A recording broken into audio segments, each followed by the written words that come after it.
What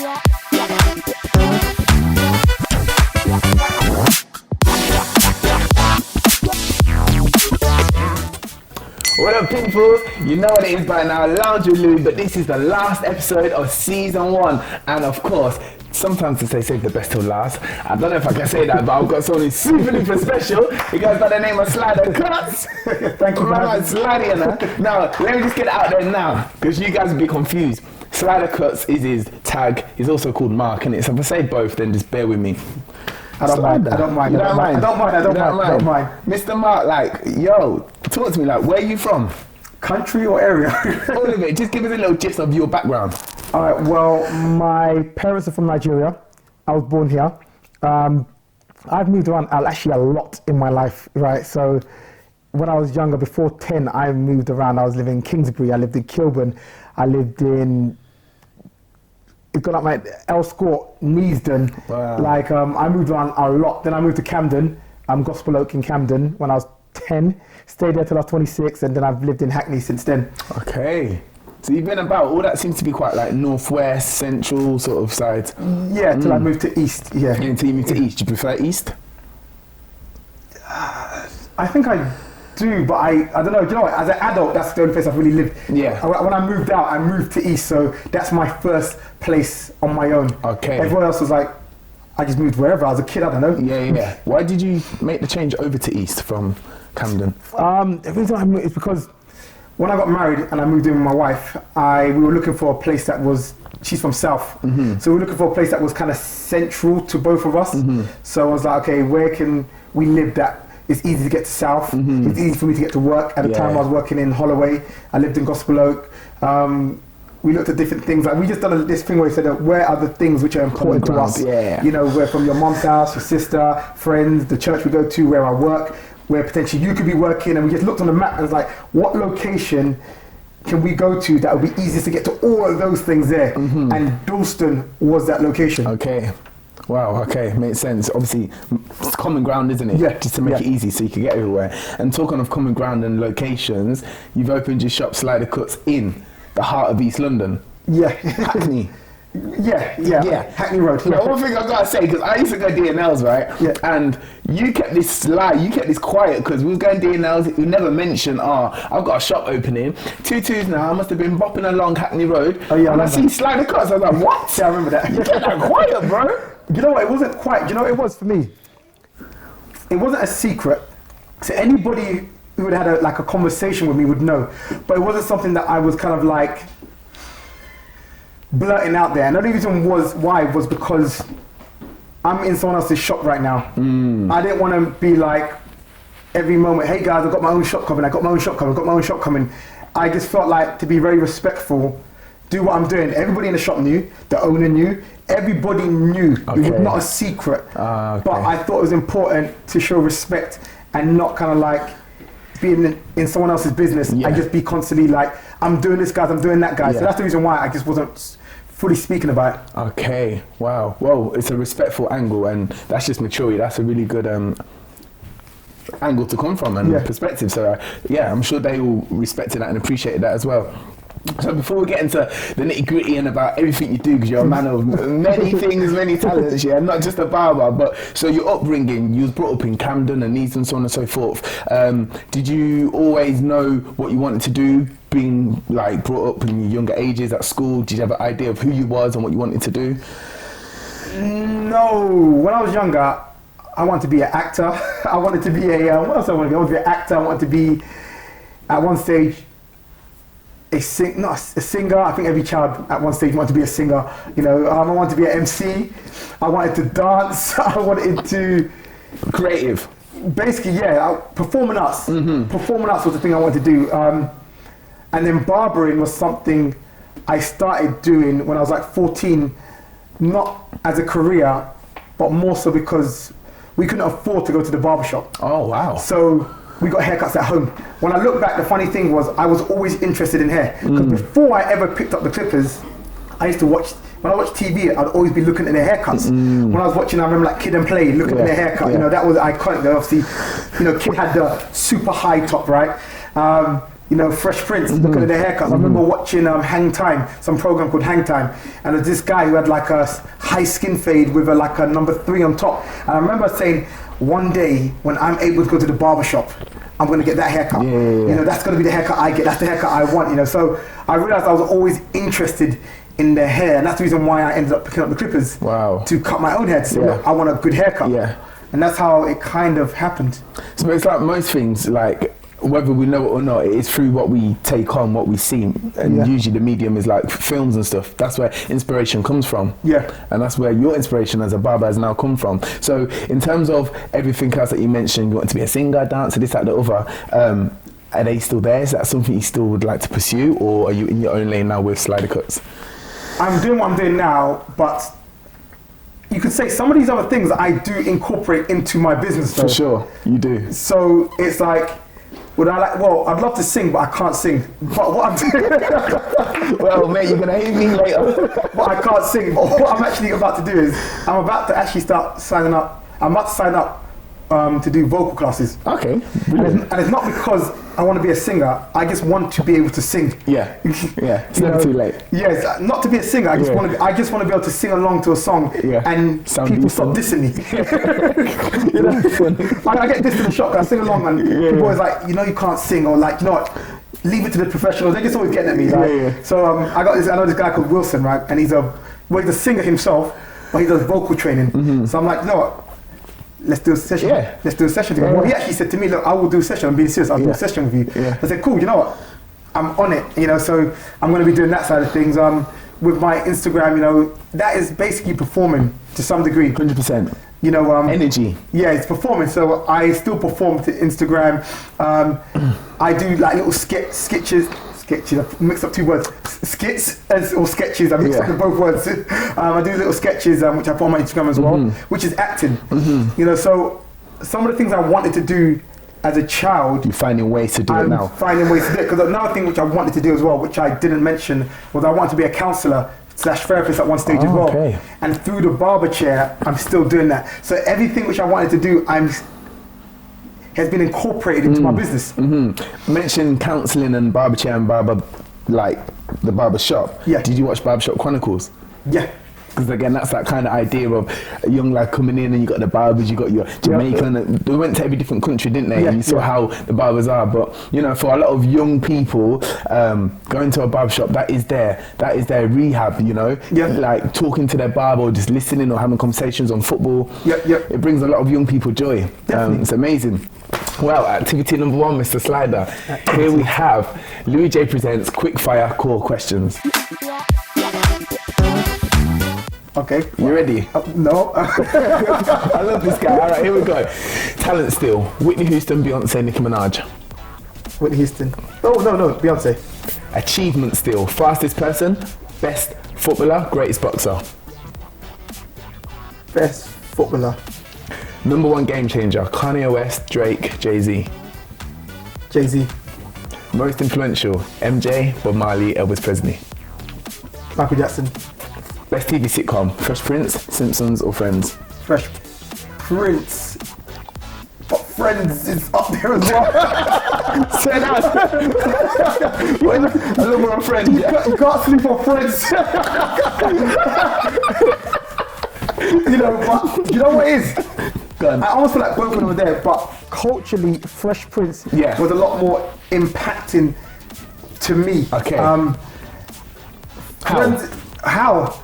It's funny, someone said this years ago, right? And I realized I saw the same thing as well. Like Uncle Phil was almost like my on-screen dad.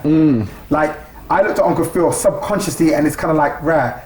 I want to be like him. Like you took on your nephew, you treated him, your nephew from your wife.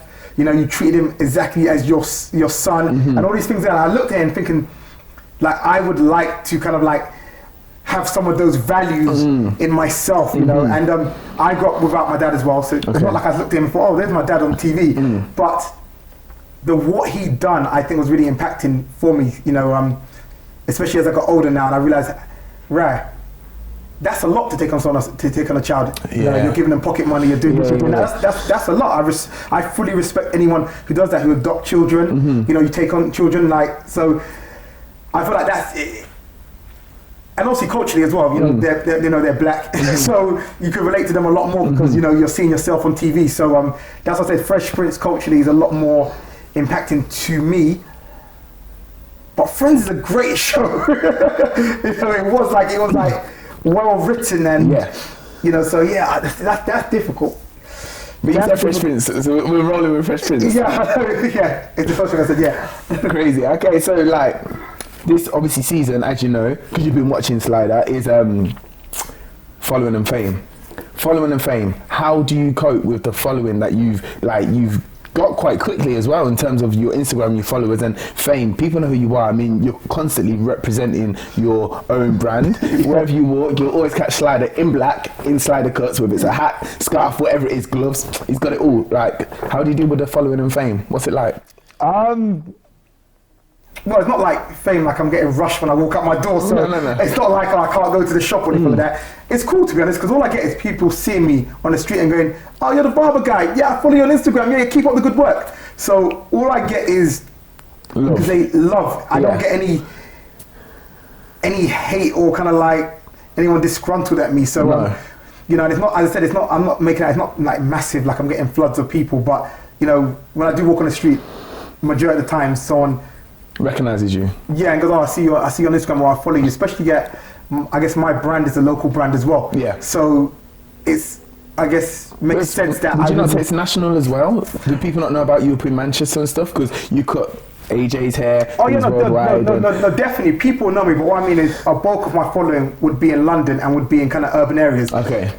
So me living in an urban area, it makes sense that walking around that area, you're going to get spotted by people who probably follow you. Yeah. If I go to Manchester, I could get spotted, but it's probably going to be few and far between. Okay. You know, if that makes any sense. You know, so being in London, like every other day I went to South London, and every time I went out, every time I went out, like one person spotted me from Instagram. You know? So it's, as I said, but it's always just like, hey, you know, you're doing really good stuff. Like I really like what you're doing, man. Keep it up. So it's nothing to cope with. It's nothing to cope with because it's not really that deep, to be honest. But I mean, I'm sure you'd agree the way barbering has gone and the way social media has gone, it's changed the game. From back in the days, a cut was £5. Now you cannot pay £5 anywhere unless you go to an uncle in deep Peckham. Do you know what I mean? Like, and you know, so from that perspective of prices and then perspective of like different cuts, people could see, this guy's getting this cut, so I want to do this, and you can show off your skills more with social media. Like, how is that? Have you felt like you've had to keep up with the times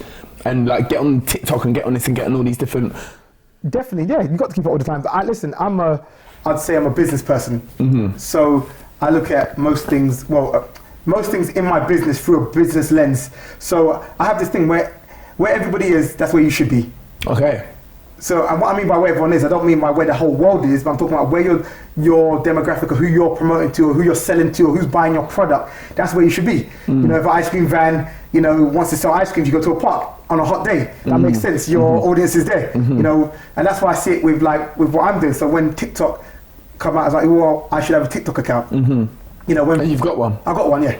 You know, Facebook. You know, when Facebook came out, I started Facebook. I started putting haircuts on Facebook. Then, you know, I remember when Twitter came out, I didn't go on Twitter. Everybody was talking about it. I said, well, nobody cares to hear what I've got to say. What am I doing on Twitter? And they didn't do pictures back then. It was all words, right? So I remember then Instagram came out after that, and I was like, oh, yeah, pictures, that's me. Put my pictures up on Instagram, put my haircut. So I've always thought about everything from a business lens. So does it feel like I'm having to keep up? I don't feel like it feels like, oh, you have to keep up. I think it's more so just from a business point of view. Why wouldn't you keep up? Yeah, in order to like enhance and get the best results for yourself. Yeah. But at the same time, is there not ever a day when you just want to switch off and not be on the socials? Does it have any mental kind of challenges for you? Yeah, there are some days where it's kind of like, you know, definitely, there are days where it's like, I can't be bothered to film right now, or things like, I'm running late, you know, or someone's come late for an appointment or something like that, and it's like, so I got to keep filming, but you know, this is going to actually hold up my day even more.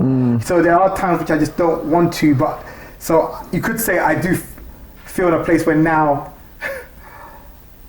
it almost I have to do this thing. Like it's not. Wow. I do find joy in doing it. Okay. And I do enjoy doing it, but not the. All of it is enjoyable. Yeah. And that's important for people to know, because I speak to people who say to me, oh, how do you just find so much, encouragement or inspiration to keep, you know, doing it all the time? You know, how do you seem so happy doing it all the time? And I'm like, well, do you know what? It's a job.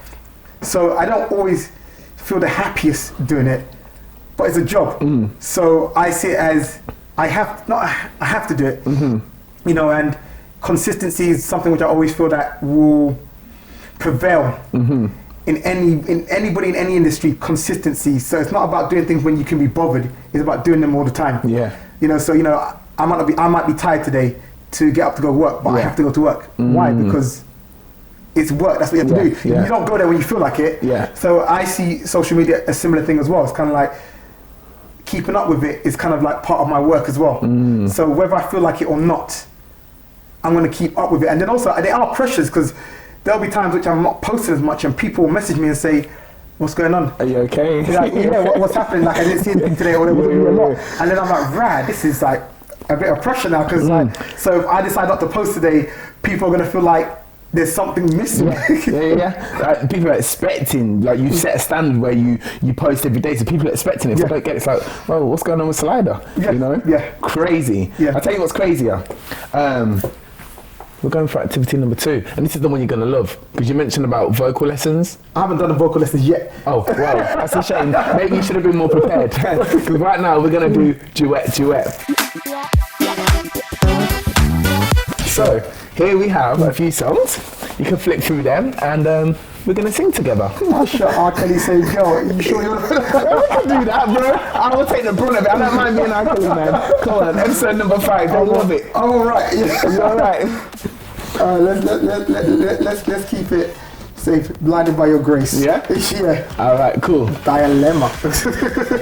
So we're going for blinded by your grace. How this gonna work? So, how this gonna work? I'm pink, you're green. We both sing this bit, and then you're going for the rap. The rap. You're going for the rap. Now, obviously, you cut Stormzy's hair as well, so you got to do him justice. You know what I mean? I don't know what I got to do. I feel like I need a rehearsal. Nah, but no rehearsal. Can we get some rehearsal? No rehearsal. We're just going for it. You know how the song goes, so don't kid me. Okay.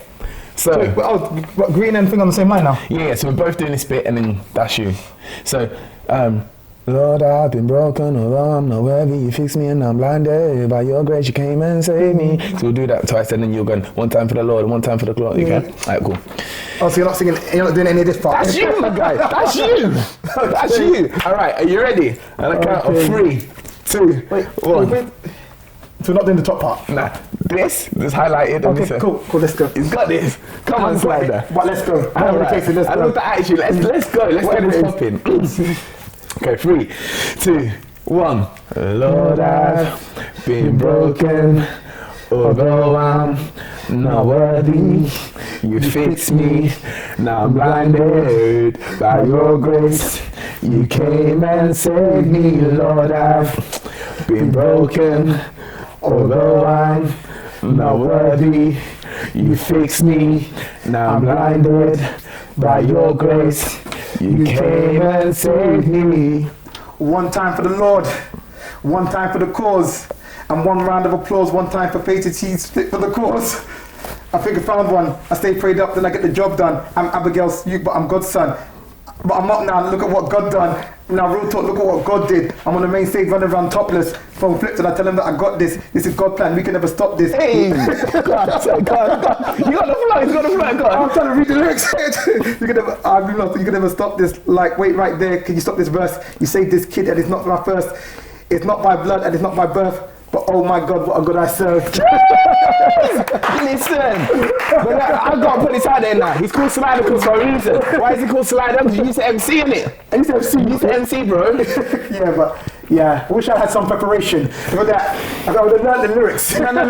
If I rang you and said, yo, Slider, come on to my show, and I told you I was doing, you might have been like, I'm busy, you know. It was hard enough to try and get you here. Do you see what I'm saying? But, no, that was good. How do you think that went? I don't know, we'll find out when it gets replayed. But you know what? Like, your singing's not even that bad. I'm getting vocal lessons. I mean, yeah, it's a good thing, but it's not bad. It's not bad. Okay. Them slide shots, it's a good thing. He says, all recorded. These guys are going to love it. But cool, so look, you've opened the shop now. What is the plan? What's the next step? Are you always thinking, what's next? Or are you content in where you're at the moment? Do you know what? To be honest, right? I'm always pushing, but I am always content with where I'm at. And this is the thing which people have found funny. People from the outside think I must be this overzealous, overdriven person.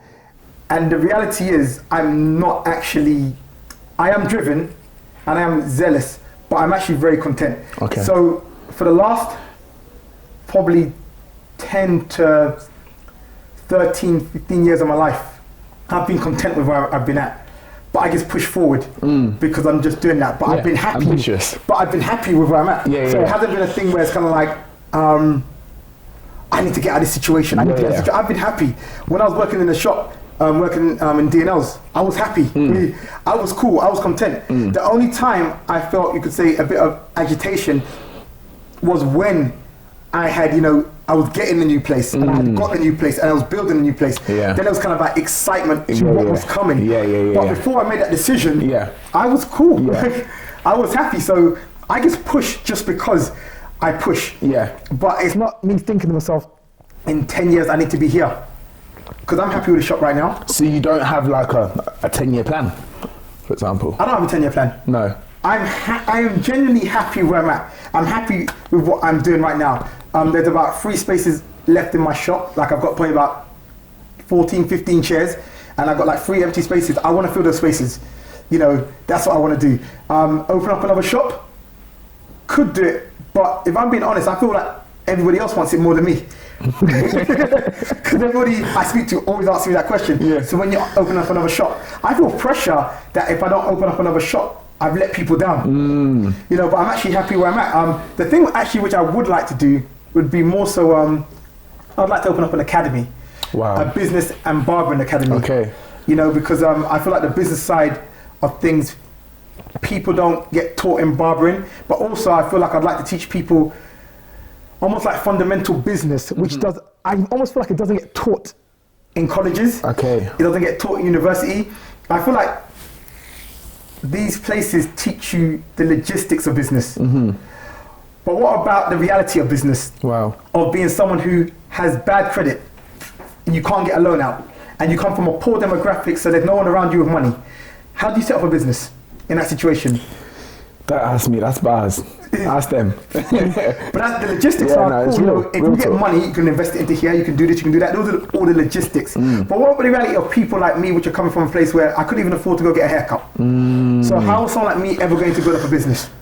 Like, what would I thought of at that time to do? My mom hasn't got money, my brothers haven't got money. What would someone like me do? How do I start? And what about thinking about the basics of credit?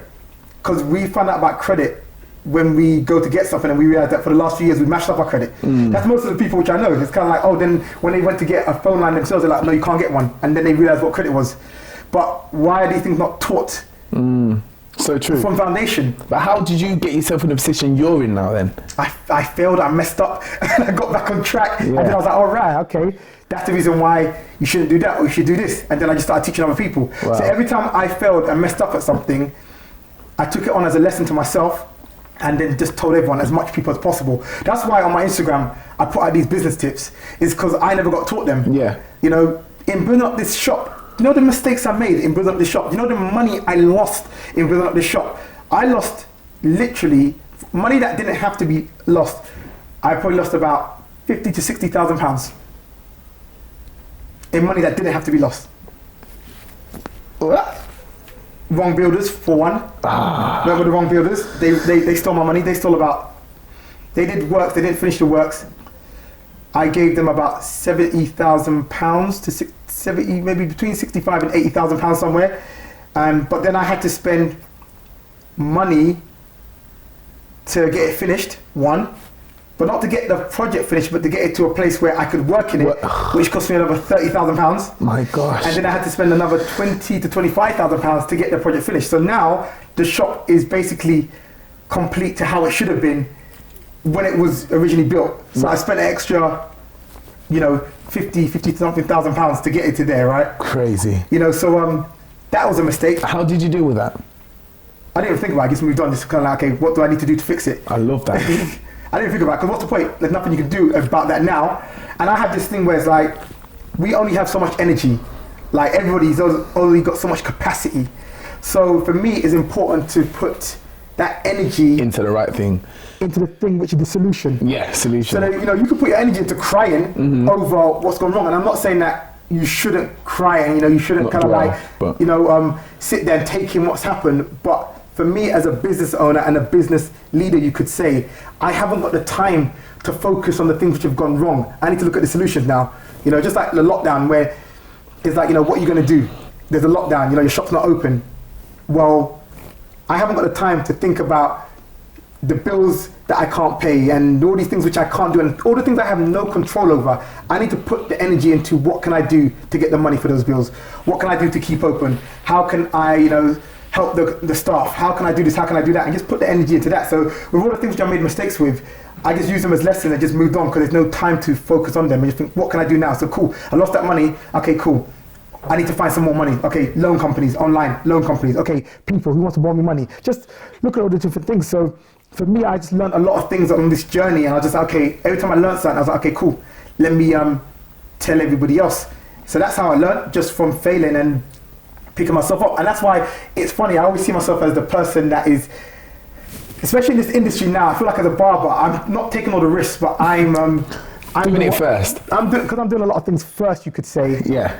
It means that I'm the one who's failing first. Yeah. And that means I lose that money, but then I tell you, and then you don't make that mistake, and you save the money. Do you know what? What I can say to that is you're blessed, and you're still making it happen regardless, and you will always be provided for. You spoke that you're a man of faith, like you go church. Yeah. You know, God's got your back. You always be provided for. And to be honest, that has been, if I'll be honest, that has been the thing which has been my, you could say, my safety net. Yeah. You know, so some people have like physical safety nets, which might be their parents, their friends, their this, their that, you know, they got physical safety nets. And I'm not even saying that I haven't got no one around me, because, you know, I have got people around me which are doing well and people, you know, I can go to, but my safety net is more so my faith.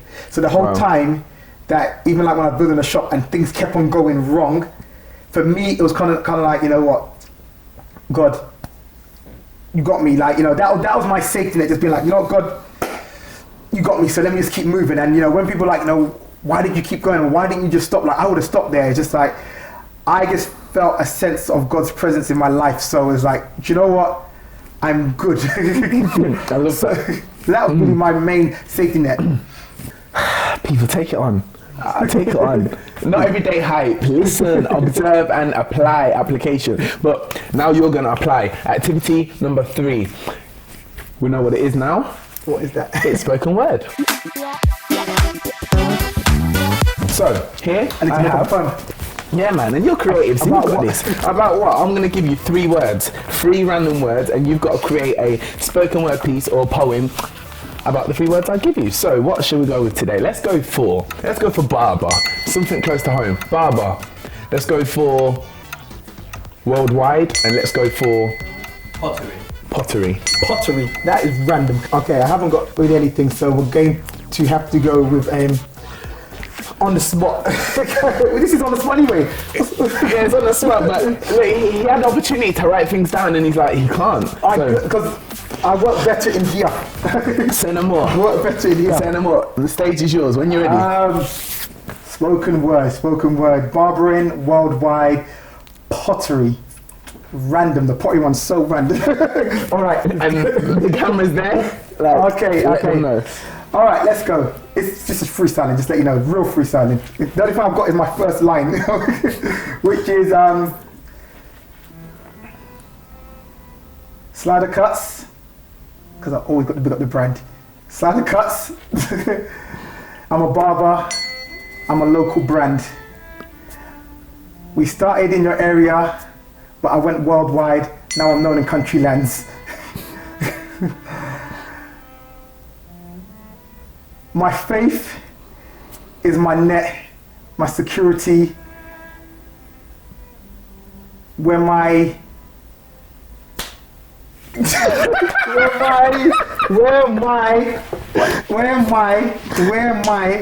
identity is found. I let God mold me. I guess he is the potter. So I guess in my life he's doing pottery. Hey!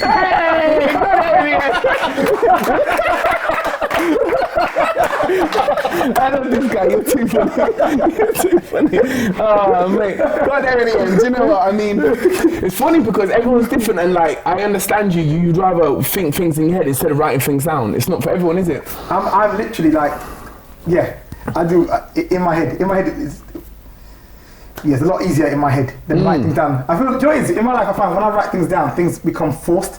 I don't know why. So it feels like things flow a lot more smoother if I do things in my head. So if you gave me more time, you know, not 1 minute. I could have come up with something better in my head.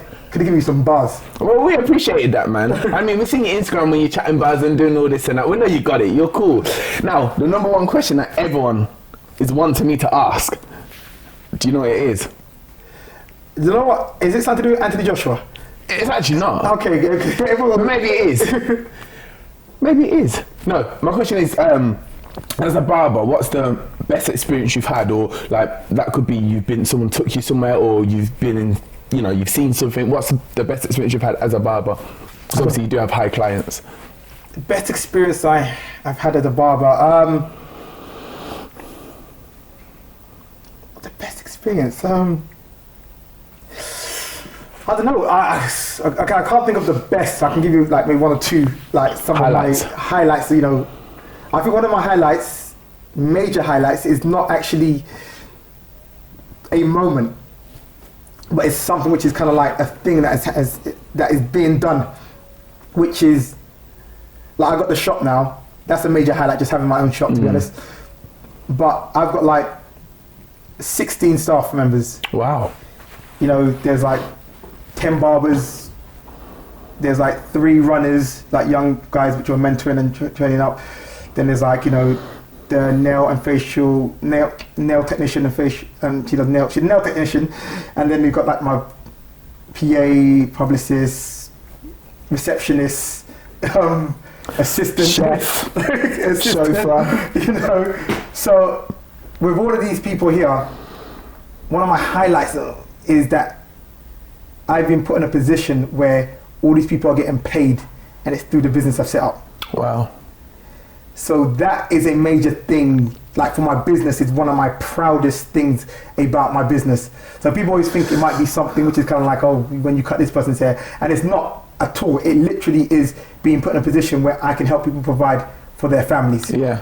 So that is something which I'm proud of, and that's the reason the way my business model is set up. It's all about putting people in positions where they can always make more money. Like if you spoke to any of my staff, they know. Like it's about, like I love the idea of almost like coming up together and blowing up together. So even like I remember like when I used to work in the other barbershop, when I started going hard on Instagram, I didn't start going hard by myself. I remember speaking to everyone I worked with, and I was like, yo, guys, we should be doing this, we should be doing that, let us do this. It was always about a we situation. It was, I never wanted to be like, I'm the guy that went off and kind of like from the crowd, you know, you shot off out of everybody. I've always wanted to kind of like, bring people in. Yeah, even like in my shop now, you see the way I get onto them, the way I get frustrated because I'm trying to tell them, guys, you know, do this more, do that more. Why don't you push your Instagram more? You know, and I always say to them, it's funny because I could just say focus on my Instagram, but I'm trying to say, you guys, come on, you know, let's go. So yeah, that is one of my things which I'm really, one of my proudest, not a moment, proudest things almost. And that's ongoing. That's ongoing. But if there's a moment, it would probably be,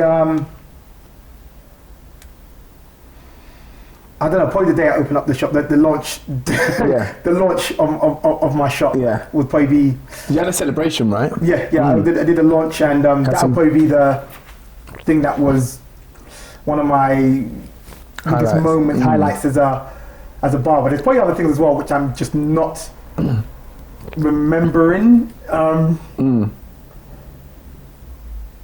Yeah. I mean, you mentioned him, so it would be wrong of me not to just, you know what I mean, talk about him a little bit. How did you get that connection with Anthony Joshua?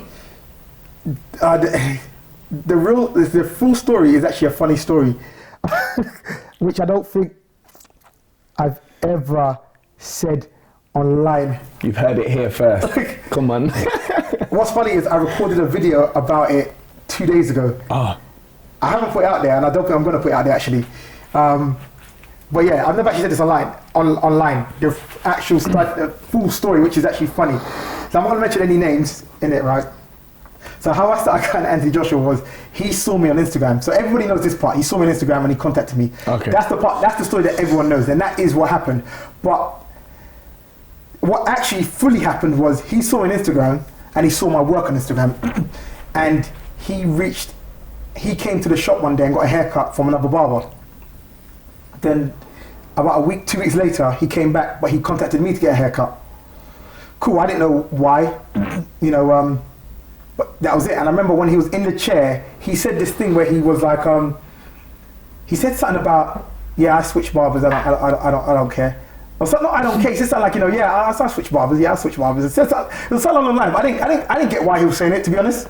I didn't know why. No, I knew obviously he'd cut with someone else in the shop before that, but I didn't get why he was saying it out. I didn't get what, but just whatever in it. Yeah.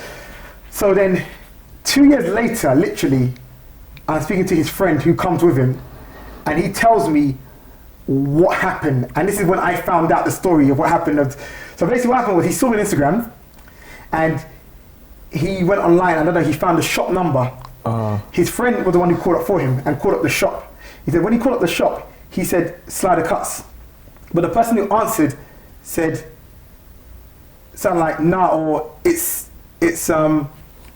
whoever it was, right, and said their name. Yeah. So when they thought, oh, okay, the shop must be called Slidercuts, or the brand's called Slidercuts, but your name is So they're like, okay, cool. Can I, try to get food to you? Can I get a haircut? Yeah. He said, cool. Can I get a haircut? They saw that the person cut his hair. So he thought he got a haircut from Slidercuts. Yeah. So about a week later, he was in Nando's and he saw someone he knew, and they were just talking. He's like, yeah, I went to the barbershop the other day, I got a haircut. Yeah, Slider cut my hair, and he's talking about this and that. And as he's talking, the person he's talking to was like, wait, which chair or something like that? Just something he said didn't make sense. He goes, no. He goes, that's not Slider. That's blah blah blah. He goes, no, it was blah blah blah. He goes, no, that's not Slider. He goes, I go there, I know. Slider is this person. Yeah. So at that time, he thought he got a haircut. So then the next time he came to book with me, because now he's like, okay, cool. But before he did that, his friend said, well, you got to stick with that barber now because you don't do that. You don't switch, you don't change barbers. That's what his friend said. His friend said, you don't do that. That's why when he was in the shop, he said that thing, which was kind of like, I switch barbers. I guess he's talking to his friend, like, I switch barbers. I switch barbers, because they had that conversation where he was telling him, you can't do that. You've got to stick with the barber which you're with now. So that's how ultimately it was because he saw me on Instagram. But what's funny is, he cut with someone who he thought was me until someone told him, no, that's not, that's a Slider, something along those lines. So that's how it came. Ultimately, just literally because he just saw on Instagram and was watching my haircuts and thought, okay, I want to try that barber out. And that's the perfect example. And I'm guessing, am I right in saying everyone else who you've cut from then, like Stormzy, Reggie Yates and whatnot, is it the same kind of format of Instagram, they see you? Well, yeah, Reggie Yates, he saw me on Instagram, and he just started following me. Then for about 6 months, I guess he was just watching my haircuts. And then he reached out to get a haircut. So Stormzy, how that happened, that came about, I was doing some shooting for some program called, I can't remember what it's called, I can't remember what it's called, but it was a show where basically they took like influencers and they taught them different skills. Like they just go do something different to what they haven't done before. It was on BBC by any chance? It's on YouTube actually. So that basically almost like what you're doing, kind of putting people on the spot, but they didn't put people on the spot. It was like, learn a different trade, come and cut hair, go learn to play football, go learn to do pottery, whatever it is, right? So, still bringing the words in, So I did a show, and I remember the producer said to me, after we filmed, said to me, do you have a list of people you'd want to cut? Like, if there are people out there you would like to cut, like, and if there was anyone who you cut, who would be on that list? And at the time, I had a list of a few people, right? But for different reasons. And sometimes it was because of, like, I looked at their haircuts and I thought, you know what? I feel like I can give you a better haircut. So I remember saying, I'd like to cut Barack Obama. But Barack Obama was because it's more about the experience than the haircut. Like, what the checks you have to go through. you know, like what security do you have to have? Wow. Do I have to go through like 10 levels of security before I can go cut his hair? Yeah. Are there people with guns on me when I'm cutting his hair? Just kind of like, what would be the experience of cutting the president? Yeah, you know? crazy. You know, so not the haircut, because his haircuts is quite simple. Yeah, quite simple. You know, so I was like, you know, Barack Obama, this person, that person. I said Stormzy, and Stormzy is one of the people because I said, like, no offense to his ex-barber, I was just like, I feel like I can do his haircut better, and I feel like they're getting their angles wrong. I feel like I could make it look better than what the person did. And maybe someone was there, I was like, you know, I can actually sort it out, you know, literally. And they literally messaged Stormzy on the spot. I was like, yo, like, I've seen this barber, because obviously they looked through my page as well and saw the work and sent him some work and said, look, I think you should try him out. And it was just like, I think he messaged back, was like, yeah, you know, nah, I'm not sure about that, or something along those lines, right? And that was it. Then literally a few weeks later, I get a message from him randomly just saying, yo bro, I need you to save me. But I don't have his number. I've never spoken. So I just got a random message saying, yo bro, I need you to save me. You know, and I'm like, who is this? You know, but then what was funny, what happened was, before that message came through, I got 2 missed calls, and that was the person who initially sent the message, connected it. So I was like, could this be him? So I said, and I looked at the profile picture, and there was a picture of him and David Beckham. So I said, oh, it could be him, but it could be anybody else as well. So I said, all right, cool, yeah, sure, I can come and do it. You know, I'll sort it out, this and that. So we're going back and forth, right? And even when he messaged me back, you know, the thing was coming up as Mike. I think the WhatsApp name was saying Mike or Big, and so I remember going on Google saying, what is Stormzy's real name? I was like, you know, Michael. So I said, oh, this could be him. So I said, cool, we organised the haircut. And I was on the way there, and I thought, imagine I get there, right? And it's just some random guy called Michael who's just like, who's just a fan of Stormzy. Because at no point did I ask him, who is this? But you know, then I get there, and what was funny, he's on a photo shoot, and his photo shoot is kind of done. So what's funny is I cut him after his photo shoot.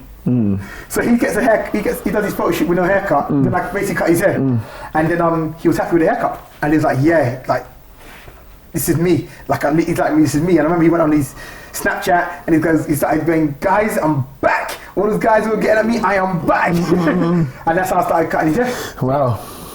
You got stories for days, man. If we had time, I would have asked you more, but do you know what? We've got one of the last activities for you. This is Louis J presents True or False Questions. You know the drill. Here we go. You ready? True or false questions. As you've seen on the previous episodes, we have a leaderboard, and at the top right now is Purcell Ascot. He's got 8 right. Can you knock Purcell off his perch? Getting knocked out today. You hear that fighting talk, Percy? You hear that fighting talk? All right, let's go. You ready? True or false?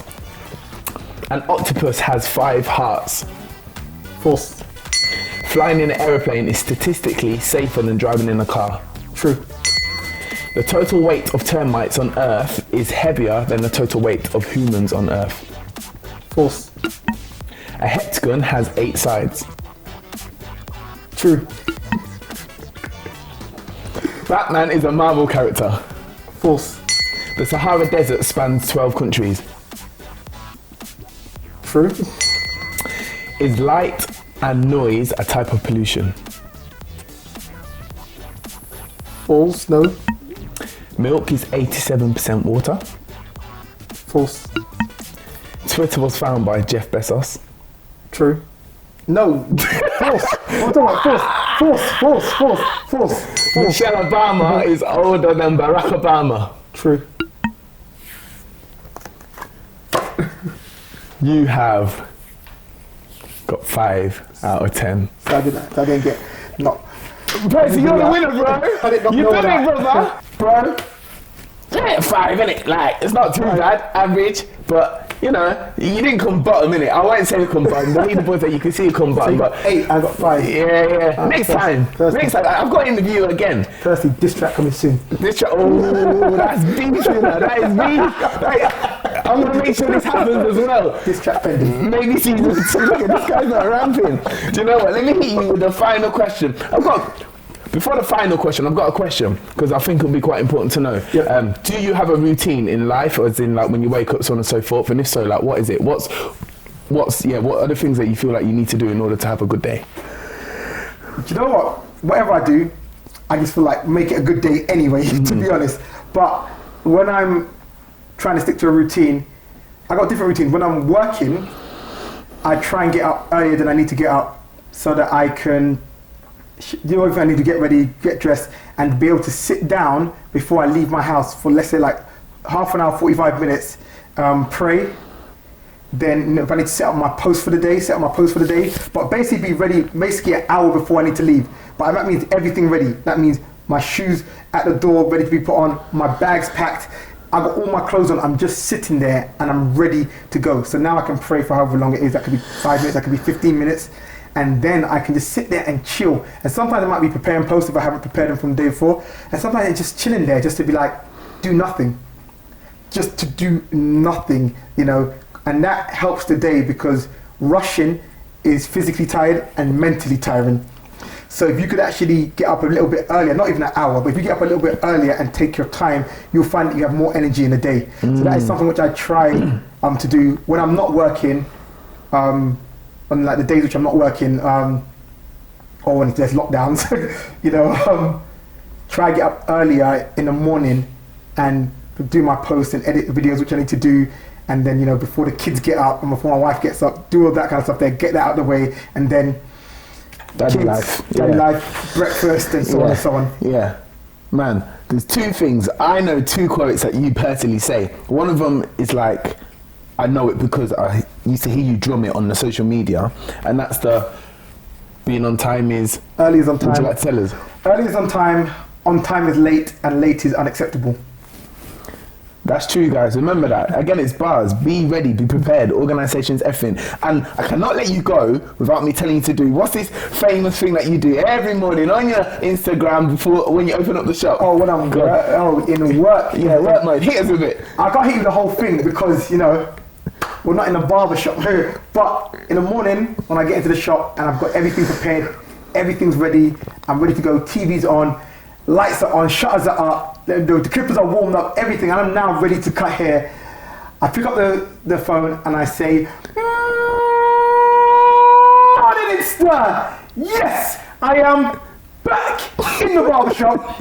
And if you want to hear what the rest is, then go to my social media and watch. That's what you tell them, innit? Cool. Before you plug yourself, last question. If someone gave you a box of everything you've lost in your life, what's the first thing you'd search for? Lost. I can't remember the things I've even lost.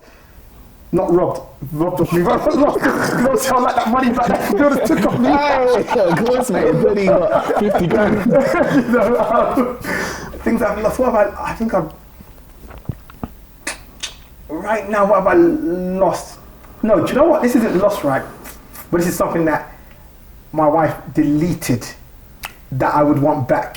Before me and my wife got together, on our first kind of, I think it was kind of unofficial date. It wasn't really a date, but it was kind of like, you know when you get this on and you're on a stage where it's almost like a date, but you haven't really said what it kind of is. And basically, because we got together through her coming to paint the barbershop DNLs, and we kind of like, we're just talking, and I was like, my brother's birthday, you know, do you want to come? This and that. I can't remember, you asked her to come, like, she said, yeah, cool, she'll come. So we went there, and someone took a picture of me and her, and that was the first picture we had together. But she saw the picture and didn't like it, and she deleted it.